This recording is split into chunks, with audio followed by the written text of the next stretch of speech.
culture nationale. Vous n'avez pas à vous transformer en arabe, vous n'avez pas à vous transformer en asiatique.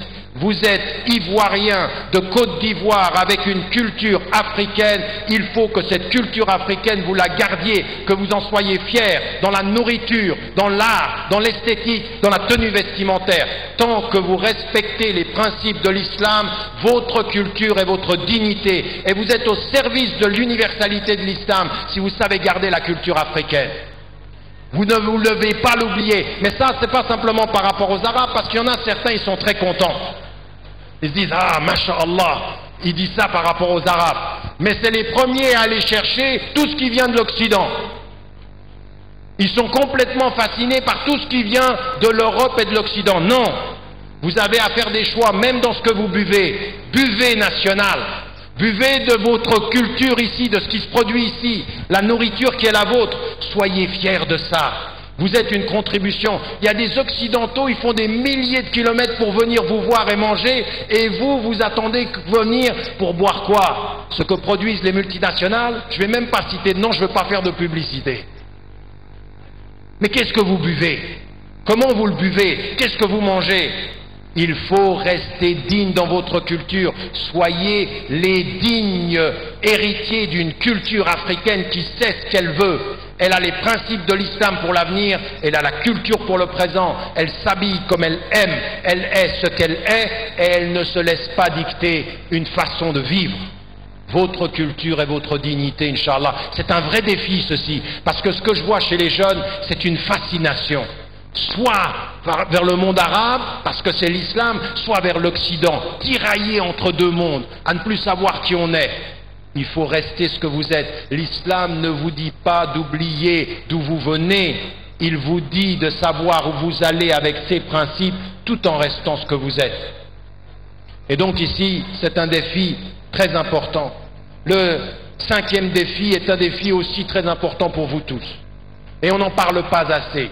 C'est le défi de l'économie, c'est le défi de la finance. Il faut savoir une chose, le monde a changé. Le monde a changé. Il n'y a plus aujourd'hui simplement à penser l'indépendance politique. Vous avez vu la crise mondiale telle qu'elle s'est passée il y a quelques mois, quelques années. Et aujourd'hui, il faut que les musulmans ne disent pas simplement « Ah, nous avons la solution à tous les problèmes ».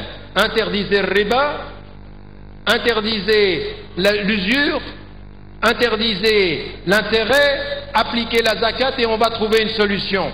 Ça, c'est quelqu'un qui n'a pas étudié l'économie qui dit une chose pareille. C'est trop simpliste ça. Et riba est interdite en islam. L'usure et la spéculation, c'est interdit.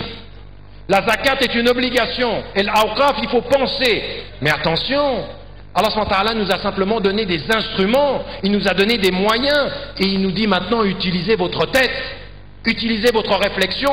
Comment en Côte d'Ivoire, au niveau local, au niveau national, vous allez produire une économie d'autonomie, c'est-à-dire de pouvoir vous suffire à vous-même.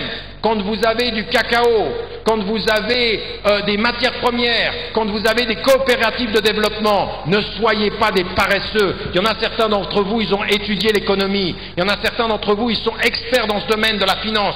Au travail, il faut trouver des solutions pour qu'on lutte contre la pauvreté, pour qu'on s'autonomise, pour que la Côte d'Ivoire puisse sortir de cette dépendance endémique qui fait qu'on ne peut pas avoir de transparence et on ne peut pas être digne quand on est toujours à la merci de la volonté des autres.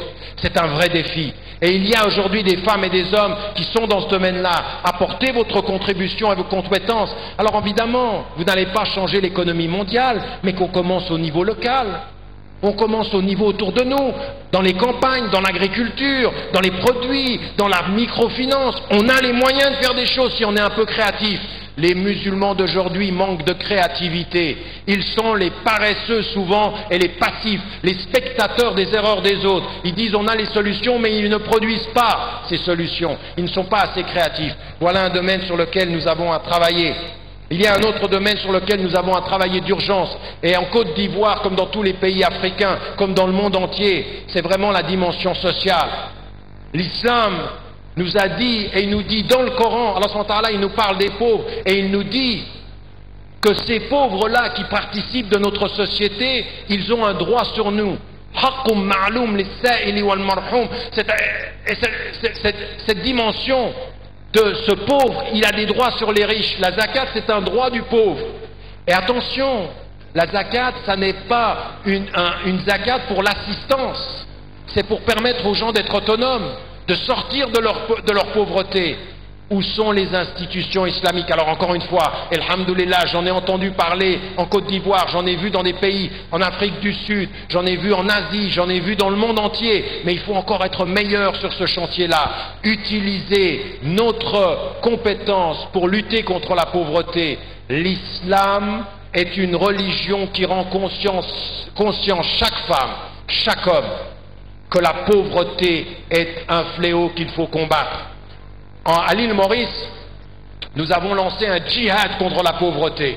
Un djihad contre la pauvreté. Nous n'en voulons pas. Et nous avons demandé aux chrétiens, aux bouddhistes, aux hindous, aux chinois, venez avec nous. C'est un djihad commun. Il ne faut pas accepter la pauvreté. Et je vais vous dire une chose. Moi, quand je viens en Afrique, j'ai toujours envie de rappeler à mes frères et à mes sœurs, attention, vous savez qu'aujourd'hui, quand vous ne jeûnez pas, si vous devez restituer quelque chose du jeûne, qu'est-ce que vous devez faire en islam? Vous devez donner de la nourriture aux pauvres. L'expiation passe toujours par le fait de donner aux pauvres. Il faut de ce point de vue-là que nous soyons très très conscients de cela, que nous avons à faire un travail sur la pauvreté.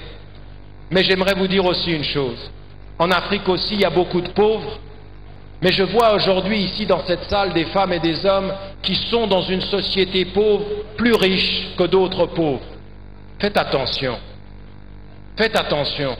Parce que parfois j'arrive dans les aéroports, l'aéroport d'Abidjan, comme l'aéroport de Bamako, comme l'aéroport de Ouagadougou, et je vois des pauvres qui sont plus pauvres que la pauvreté nationale. Et je vois des Africains traiter les pauvres d'une façon indigne.